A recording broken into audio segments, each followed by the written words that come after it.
الحمدللہ والصلاة والسلام علی رسول اللہ الکریم، اما بعد فاعوذ باللہ من الشیطان الرجیم، بسم اللہ الرحمن الرحیم۔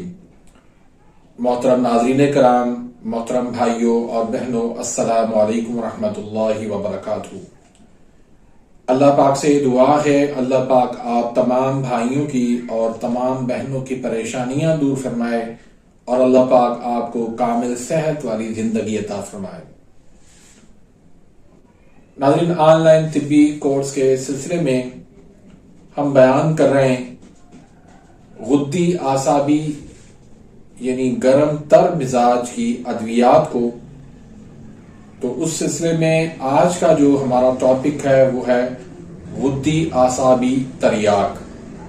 تریاک اس دوا کو کہتے ہیں جو زہر کو باطل کر دے، یعنی زہر کو ختم کر دے یا پہلی حالت کو یکدم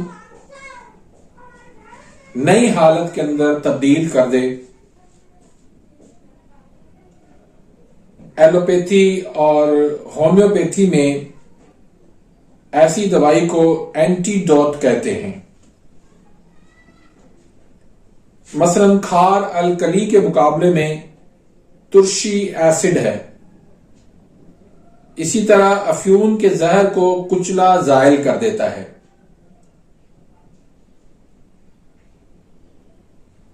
تریاک قسم کی دوائی کی اس وقت ضرورت پیش آتی ہے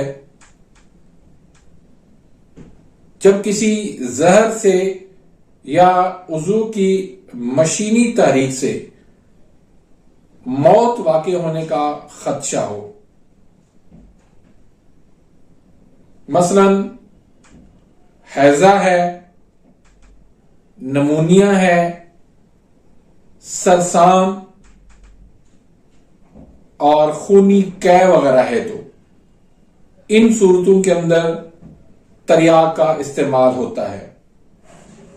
تو غدی اعصابی تریاک کہاں پر ہم استعمال کروا سکتے ہیں، اس کے کیا کیا فوائد ہیں، اس کے بنانے کا طریقہ کیا ہے، اور اس کو بنانے میں کون سی احتیاط کی ضرورت ہے، اور اس کو مریض کو دوائی دینے میں کون سی احتیاط کی ضرورت ہے، تو یہ تمام تر معلومات آج کی اس ویڈیو میں آپ کو ملے گی۔ تو ٹاپک شروع کرنے سے پہلے اگر آپ نے میرے اس چینل کو سبسکرائب نہیں کیا تو سبسکرائب کر دیجئے، بیل آئیکن گھنٹی کے نشان کو پریس کر دیجئے تاکہ میری ہر آنے والی لیٹسٹ ویڈیو کا نوٹیفیکیشن آپ تک پہنچ جائے اور آپ میری ویڈیوز سے مستفید ہوتے رہیں۔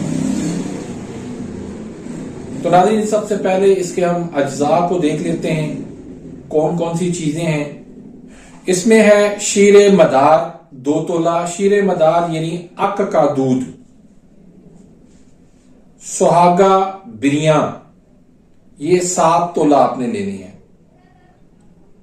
زنجبیل 5 تولہ یعنی سونٹھ، اور پیپلا مول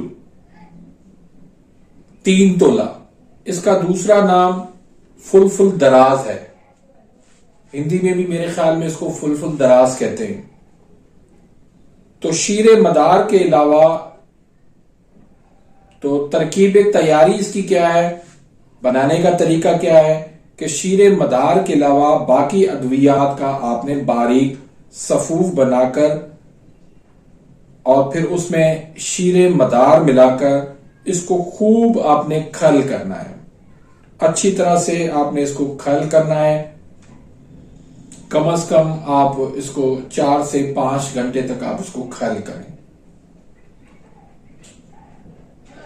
تو اس کے بعد پھر آپ نے اس کی نخودی گولی استعمال کرنی ہے، کیونکہ صفوف جو ہے وہ آپ نہیں دے سکتے مریض کو، اس سے اس کو جو ہے وہ قے اور الٹی آئے گی۔ یا پھر آپ یہ کہ 500 mg کے کیپسول بھر سکتے ہیں اس کے۔ تو یہ غدی اعصابی مزاج کی دوائی ہے، گرم تر مزاج ہے اس کا، اور یہ تمام غدی نسخہ جات سے تیز ترین دوائی ہے، درجے کے لحاظ سے بھی یہ سب سے اونچے درجے کی دوائی ہے. یہ جگر اور غدود کو جو ہے وہ مشینی طور پر یہ تحریک دیتی ہے. ٹی بی کے لیے، سل کے لیے، خشک دمے کے لیے، فالج اسفل یعنی نچلے دھڑ کے فالج کے لیے، جوڑوں کے درد کے لیے، دائمی قبض کے لیے، احتلام کے لیے اور بواسیر کے لیے، ہیپاٹائٹس، جگر کے کینسر کے لیے یہ بہت ہی اچھی دوائی ہے. اس میں آپ نے صرف احتیاط اس چیز کا کرنا ہے کہ یہ آپ نے صرف عضلاتی اعصابی تحریک میں اس کو آپ استعمال کروا سکتے ہیں. اس کے علاوہ کسی مزاج میں اس کو آپ استعمال نہیں کروا سکتے. اگر کسی اور مزاج میں استعمال کروایا تو پھر مریض کے نقصان ہونے کا خدشہ ہے. تو امید کرتا ہوں کہ آج کی اس ویڈیو سے آپ مستفید ہوئے ہوں گے. ملتے ہیں انشاءاللہ نیکسٹ ویڈیو میں. تب تک کے لیے اجازت. اللہ حافظ.